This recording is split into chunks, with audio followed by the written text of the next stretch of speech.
I found a book about someone reading a book, about someone reading a book, about someone reading a book. The air was stifling as I crawled on my stomach through the roof space above my bedroom. Sweat dripped from my forehead. The dusty insulation bat I was tugging on became a muddy sponge. I was moving it to make way for a new air conditioning duct. I thought I'd try and save $1 by doing the job myself. When it finally tore free, I prepared myself to brush aside a nest of cockroaches or remove a long-dead mouse. I did not expect to find a children's picture book under there. I tossed the old bat aside and picked the book up.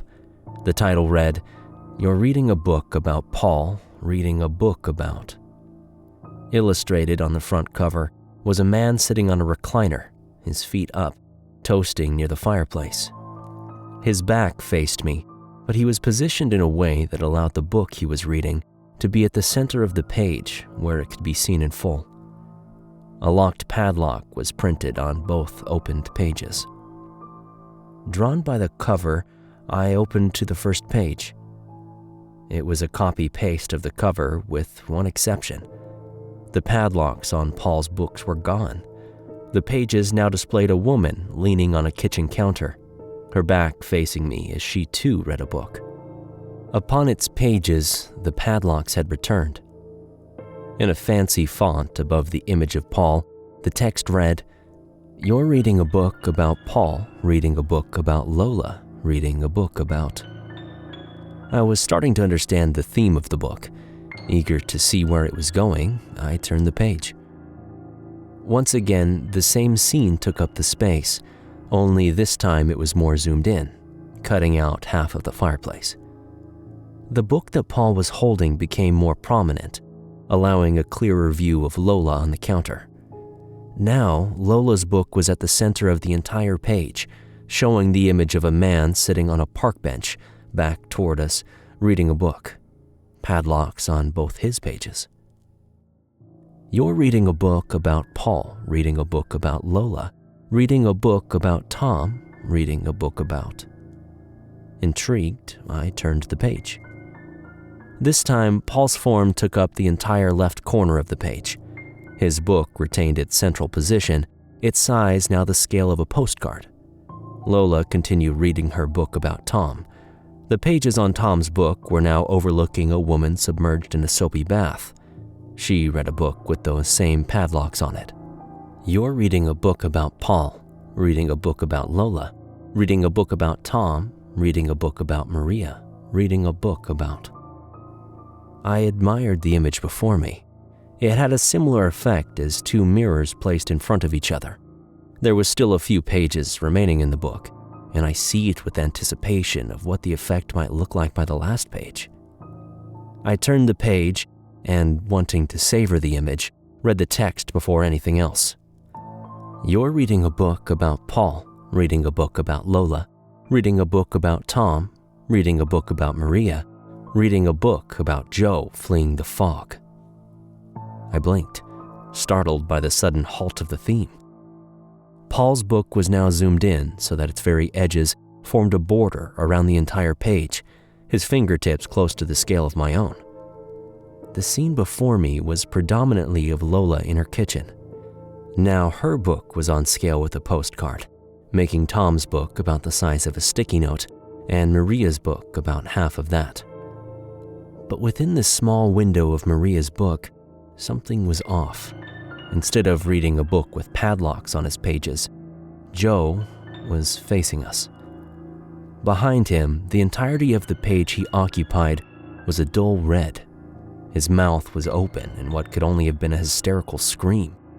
It was the only clear feature on his face. The rest looked as blank as the pad of a finger. It unnerved me. I turned the page, and now things started to become weird. The repetitive text that had been growing longer from the beginning of the book was no more. In its place was this: Joe sees Maria and jumps through her book. Paul, Lola, and Tom continued reading their books as normal. But within Tom's book, the scene in Maria's bathroom was no longer relaxing. 2 legs protruded through her book, their feet submerged in the bathwater on either side of her. I turned the page, my fingers starting to feel sweaty. You're reading a book about Paul reading a book, about Lola reading a book, about Tom reading a book, about Maria and Joe fleeing the fog. Now, Paul's book was zoomed back out, allowing parts of his room to be within frame again. 2 people were present within Tom's book now. They were both facing the reader, their mouths open wide. The only way I could distinguish Maria from Joe was her long, wet hair. There were no other defining features on either face, just skin. Behind them, Maria's bathroom had been replaced by a dull red. My stomach began to churn. It made sense why a previous owner of the house had this book hidden beneath the insulation bat. It was uncanny, nightmare fuel for children. I turned the page. Joe and Maria sees Tom and jumps through his book. Now it was Tom's turn to have his peaceful reading session rudely interrupted by 2 pairs of feet poking out of his book and smacking him in the face. As I turned to the next page, I felt a slight vibration between my thumb and forefinger. Accompanying it was the most distant and deepest of humming that a human ear could possibly perceive. I thought perhaps the split-system air conditioning unit had just turned on in the house. You're reading a book about Paul reading a book, about Lola reading a book, about Tom, Maria, and Joe fleeing the fog. 3 screaming, featureless faces faced Lola, dull red replacing Tom's park. Joe, Maria, and Tom see Lola and jump through her book. 6 legs protruded out of Lola's book, making it look like some eldritch insect as it knocked her aside. The vibration within the pages became more intense, and as I turned the page, the humming grew to a frequency that rattled my bowels. You're reading a book about Paul reading a book about Lola, Tom, Maria, and Joe fleeing the fog. Paul's scene returned to its original scale.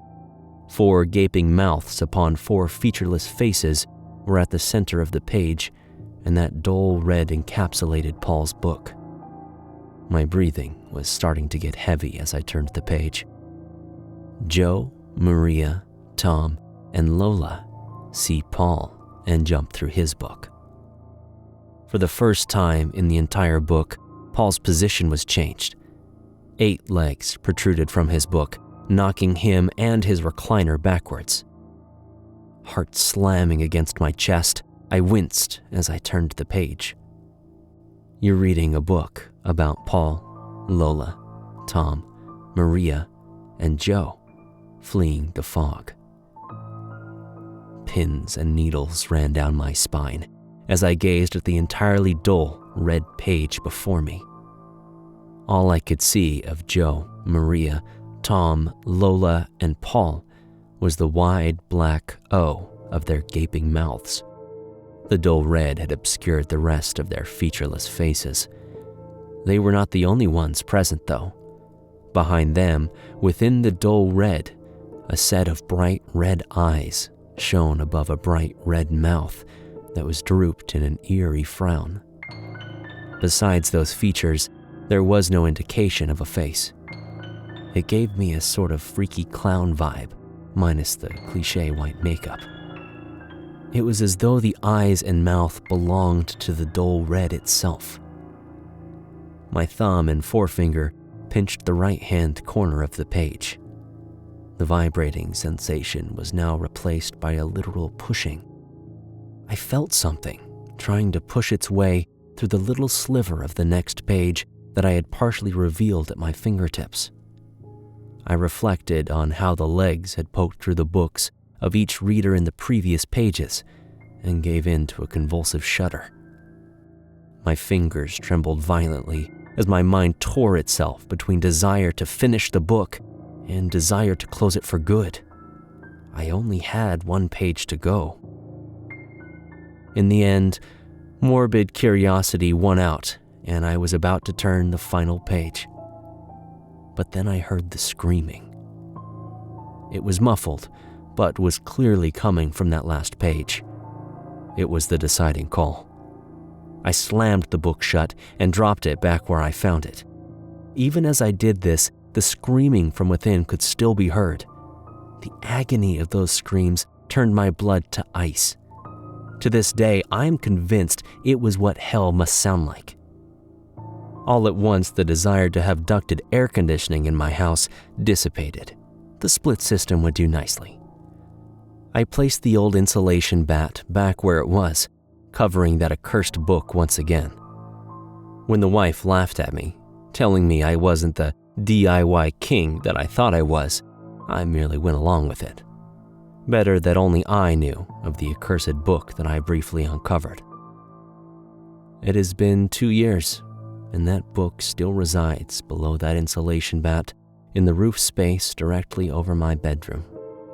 To this day, whenever I go to bed, I still hear those agonized screams penetrating through the ceiling and into my very soul. The wife is convinced that I suffer insomnia. Why only I hear them is a mystery of its own. Perhaps it's because I was the one to have come so close to freeing Joe, Maria, Tom, Lola, and Paul from the horror within that book. But no matter what, nothing will ever compel me to give in to those screams and open that final page.